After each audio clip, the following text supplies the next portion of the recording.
여러분, 안녕하십니까? 오늘은 우리가 살아가는 사회에서 때때로 불거지는 어둡고 충격적인 사건들 중에서도 특히 상장 직후 블랙리스트라는 키워드를 중심으로 파헤쳐보는 시간을 갖도록 하겠습니다. 이 단어들이 조합되었을 때 어떤 의미를 가지며 실제로 어떤 일들이 벌어졌는지 다양한 사례들을 통해 심층적으로 분석해 보겠습니다. 단순히 몇몇 사건을 나열하는 것을 넘어 그 이면에 숨겨진 사회적 문제와 파급 효과에 대해서도 함께 고민해보는 귀한 기회가 되기를 바랍니다. 본격적으로 들어가기에 앞서 상장 직후 블랙리스트라는 표현 자체가 하나의 특정 사건을 지칭하기보다는 상장이라는 기업 활동의 중요한 이정표 전후로 발생할 수 있는 부당하고 은밀한 배제 또는 불이익을 총칭하는 의미로 사용될 수 있다는 점을 명확히 말씀드립니다. 오늘 다룰 내용들은 이러한 넓은 의미의 해석을 바탕으로 실제 사례들을 통해 여러분의 이해를 돕고 더 나아가 이러한 불공정한 행위들이 우리 사회에 미치는 영향을 깊이 있게 성찰하는 데 기여하고자 합니다. 그렇다면 이제 첫 번째 사례부터 면밀히 살펴보겠습니다. 바로 가상자산 스캠 프로젝트와 관련된 일련의 사건들입니다.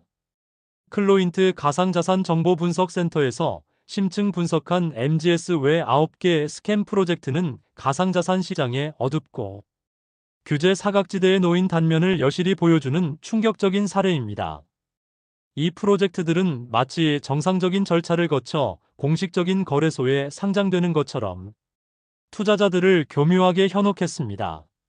수많은 투자자들이 밝은 미래에 대한 막연한 기대와 고수익에 대한 환상을 품고 이 가상자산에 자신들의 소중한 자산을 투자했습니다. 그들의 기대는 그러나 곧 처절한 절망으로 변했습니다. 상장 직후 해당 가상자산의 거래 페어가 예고 없이 갑자기 폐지되거나 심지어는 해당 가상자산에 대한 거래 지원 자체가 완전히 중단되는 사태가 빈번하게 발생했습니다. 일부 더욱 악질적인 사례에서는 관련 가상자산 거래소가 규제 위반을 이유로 폐쇄되는 충격적인 상황까지 벌어져 투자자들의 피해를 더욱 가중시켰습니다. 이는 명백히 투자자들에게 정상 상장이라는 일종의 착시 효과를 인위적으로 유발한 뒤 교묘하게 거래 루트를 원천적으로 차단하여 투자금을 회수하기 어렵게 만드는 악의적이고 계획적인 수법으로 분석됩니다. 이러한 스캠 프로젝트의 핵심적인 문제점이자 가장 큰 악의는 무엇일까요?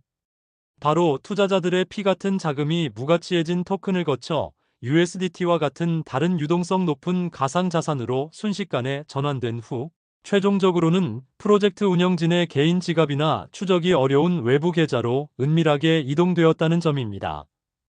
이 과정은 단순한 자금 이동을 넘어 불법적인 자금의 출처를 세탁하고 숨기기 위한 자금 세탁의 전형적인 경로로 활용된 정황까지 상세하게 드러나며 사건의 심각성을 더합니다. 투자자들은 순식간에 자신들의 모든 것을 잃었고 그들의 땀과 노력이 담긴 돈은 불법적인 자금 흐름의 어두운 일부가 되어버렸습니다. 이 사건은 가상자산 시장이 아직 제도적으로 매우 미성숙하고 투명성이 현저히 부족하며 투자자 보호장치가 미흡하다는 점을 명확하게 보여줍니다. 투자자들은 고수익을 기대하며 이 미지의 시장에 뛰어들지만 그 이면에는 이러한 사기성 프로젝트들이 언제든 도사리고 있을 수 있다는 강력한 경고를 던집니다. 상장 직후 블랙리스트라는 키워드와 연결 지어볼 때 이는 특정 주체에 의해 투자자들의 권리가 은밀하고 조직적으로 침해되고 배제되는 일종의 시장 내 블랙리스트 행위로 간주될 수 있습니다. 다음으로 살펴볼 사례는 가상자산과는 전혀 다른 영역이지만 우리 사회에 큰 파장을 일으켰던 문학의 블랙리스트 사건입니다. 이 사건은 권력을 이용한 부당한 배제와 불이익이라는 점에서 블랙리스트의 본질적인 특성을 공유하며 표현의 자유와 민주주의의 가치에 대한 중요한 질문을 던집니다. 박근혜 정부 시절 문학의 블랙리스트 작성 및 이를 통한 특정 문화예술인들에 대한 지원 배제, 지시 혐의로 김기춘 전 대통령 비서실장과 조윤선 전 문화체육관광부 장관이 기소되었습니다. 이들은 특정 정치적 성향을 가진 문화예술인들을 정부 지원에서 의도적으로 배제하기 위한 명단을 비밀리에 만들고 이를 정부 부처와 산하기관에 지시하여 실행하도록 압력을 가했다는 혐의를 받았습니다. 예술과 표현의 자유가 헌법으로 보장되어야 할 민주사회에서 정부의 최고 위층이 특정 이념이나 정치적 견해를 이유로 예술인들을 차별하고 그들의 창작 활동을 위축시키려 했다는 점에서 우리 사회 전체에 큰 충격과 공분을 안겨주었습니다.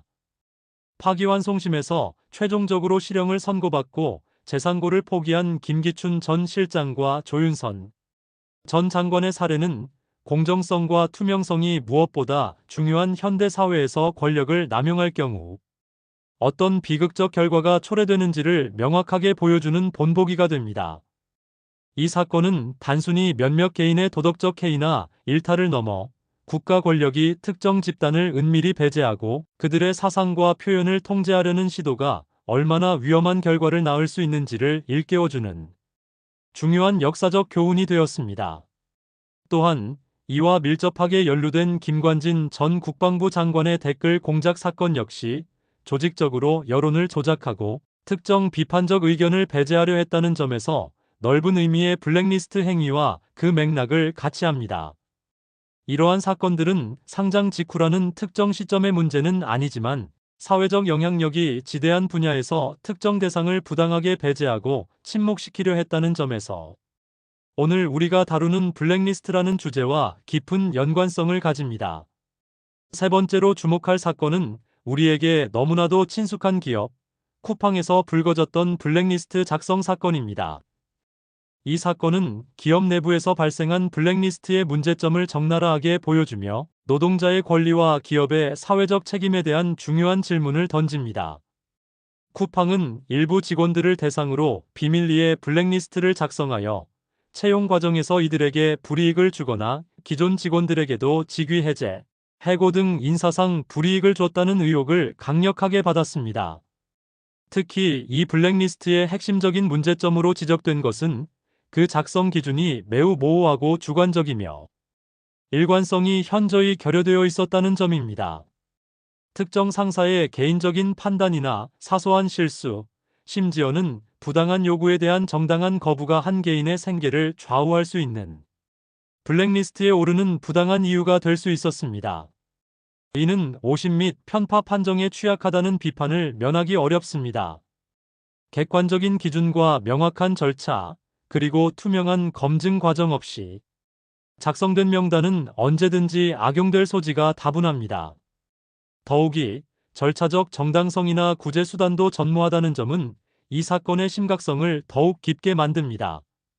블랙리스트에 오른 사람은 자신이 왜 그 명단에 포함되었는지에 대한 명확한 설명을 듣기 어려웠고 자신의 입장을 소명하거나 부당함을 이에 제기할 수 있는 공정한 기회조차 제대로 주어지지 않았다는 비판이 제기되었습니다. 이러한 기업 내부의 블랙리스트는 노동자들의 기본적인 권리인 직업 선택의 자유와 근로권을 심각하게 침해하고 기업 내부의 깊은 불신과 만연한 불안감을 조성하여 건강하고 생산적인 조직 문화를 근본적으로 해치는 결과를 낳습니다.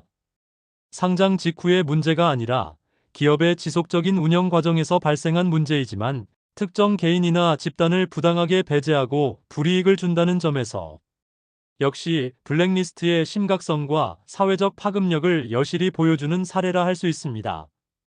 쿠팡과 같은 대기업의 행태는 사회 전반에 걸쳐 공정한 고용 환경, 조성에 대한 중요성을 다시 한번 상기시킵니다. 다음으로는 산업부 블랙리스트 의혹 사건을 더욱 심도 있게 짚어보겠습니다. 이 사건은 정권 교체 시기에 발생할 수 있는 정치적 권력, 남용의 가능성과 공공기관의 독립성 침해라는 매우 중대한 문제를 제기합니다.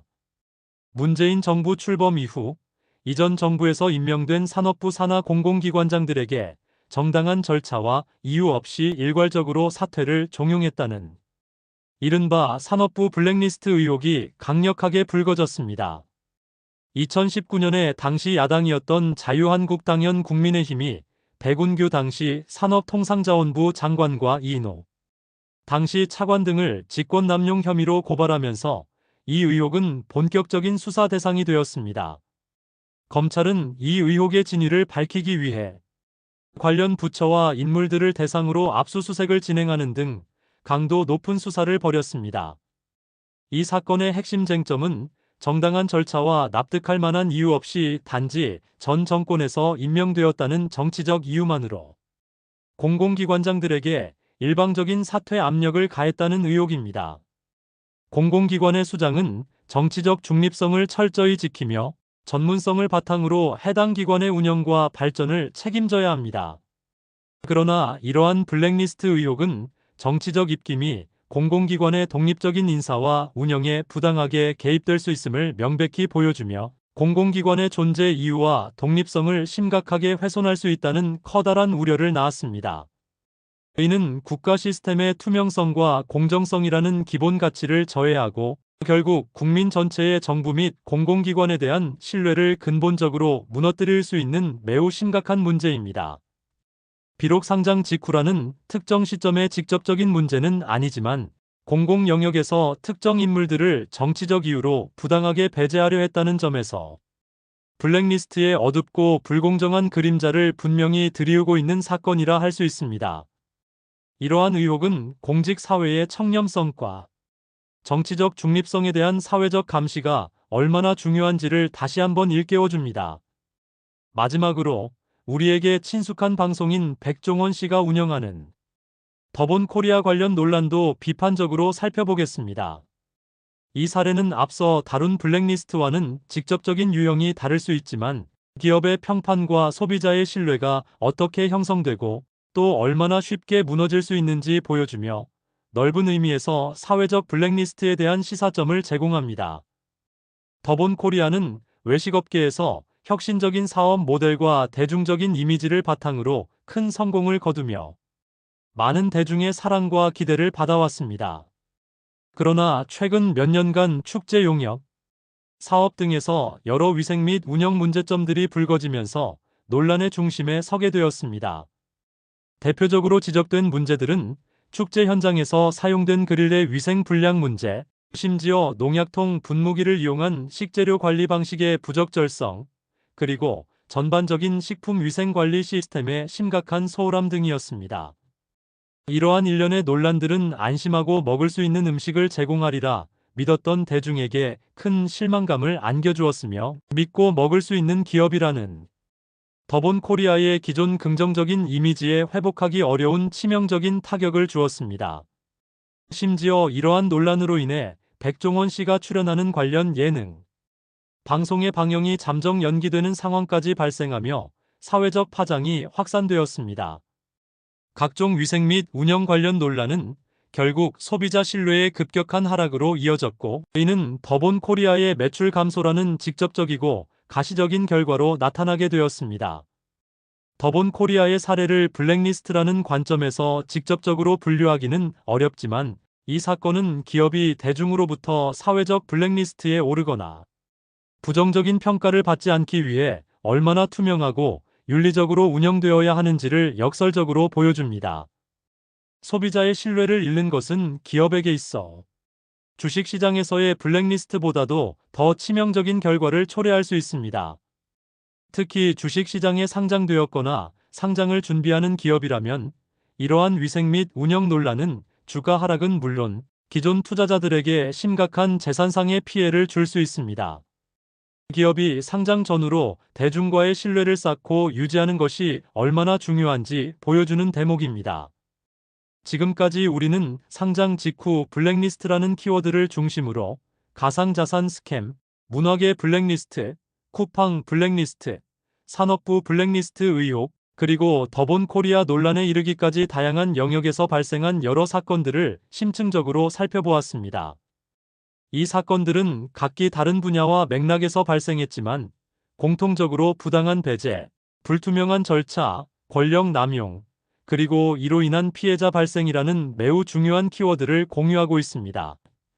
가상자산 스캠은 고수익을 미끼로 투자자들을 기만하여 상장 직후 막대한 재산상의 피해를 입혔으며 이는 신뢰 기반의 시장 질서를 심각하게 훼손하는 행위였습니다. 문화계 블랙리스트는 국가 권력을 사용하여 예술과 표현의 자유라는 민주주의의 핵심 가치를 억압하고 문화적 다양성을 말살하려 했습니다. 쿠팡 블랙리스트는 기업 내부에서 개인의 노동권을 심각하게 침해하고 불공정한 인사 관행을 만연하게 만들었으며 이는 건강한 기업 문화의 근간을 흔드는 행위였습니다. 산업부 블랙리스트 의혹은 공공기관의 독립성과 투명성을 위협하고 정치적 중립성을 훼손하는 심각한 문제로 드러났습니다. 그리고 더본 코리아 사례는 기업의 사회적 책임과 윤리 경영, 그리고 소비자와의 신뢰관계가 기업의 성패에 얼마나 결정적인 영향을 미치는지를 여실히 일깨워 주었습니다. 이 모든 사례들은 우리 사회가 블랙리스트라는 이름으로 직접적으로 불리거나 혹은 그와 유사한 형태로 나타나는 모든 형태의 부당한 행위들에 대해 끊임없이 경계하고 엄격하게 감시하며 적극적으로 대응해야 함을 강력하게 시사합니다. 특히 상장 직후와 같이 사회적 관심과 자본의 흐름이 집중되는 중대한 전환점에서는 더욱 철저한 감시와 강력한 제도적 보완이 필수적입니다. 상장은 기업에게는 새로운 도약의 소중한 기회이지만 동시에 불공정한 행위나 사기성 프로젝트의 온상이 될 수도 있는 양면성을 가지고 있기 때문입니다. 우리는 이러한 복합적인 사건들을 통해 몇 가지 매우 중요한 교훈을 얻을 수 있습니다. 첫째, 투명하고 공정한 절차의 확립이 모든 사회 영역에서 필수적입니다. 어떤 결정이든 그 과정과 기준이 명확하게 공개되고 모두가 납득할 수 있어야만 불필요한 오해나 부당한 불이익을 근본적으로 줄일 수 있습니다. 둘째, 권력 남용에 대한 강력한 감시와 실효적인 견제 시스템이 지속적으로 강화되어야 합니다. 정치적 권력이든 경제적 권력이든 혹은 내부 조직의 권력이든 그 힘이 부당하게 사용되지 않도록 국민적 감시와 법적, 제도적 견제가 상시적으로 작동해야 합니다. 셋째, 부당한 피해를 입은 사람들을 위한 구제 시스템이 더욱 신속하고 실효성을 가지도록 개선되어야 합니다. 부당한 피해를 입은 사람들이 적절한 보상과 사회적 정의를 신속하게 찾을 수 있도록 사회적 시스템과 법적 지원이 강력하게 뒷받침되어야 합니다. 이들의 목소리에 귀 기울이고 그들의 권리를 보호하는 것이 건강한 사회의 중요한 책무입니다. 마지막으로 우리는 시민 모두가 이러한 사회적 문제에 대한 인식을 더욱 높이고 부당한 관행에 대해 침묵하지 않고 용기 있게 목소리를 내는 적극적인 주체가 되어야 합니다. 방관자로 머무르지 않고 적극적인 사회 구성원으로서 참여할 때 우리 사회는 더욱 투명하고 공정하며 정의로운 방향으로 꾸준히 나아갈 수 있을 것입니다. 오늘 다룬 상장 직후 블랙리스트 관련 이야기들이 여러분께 중요한 통찰과 더불어 우리 사회의 다양한 면모를 이해하는 데 귀한 도움이 되었기를 진심으로 바라며 더 나은 미래 사회를 위한 작은 디딤돌이 되기를 간절히 기대합니다. 경청해 주셔서 대단히 감사합니다.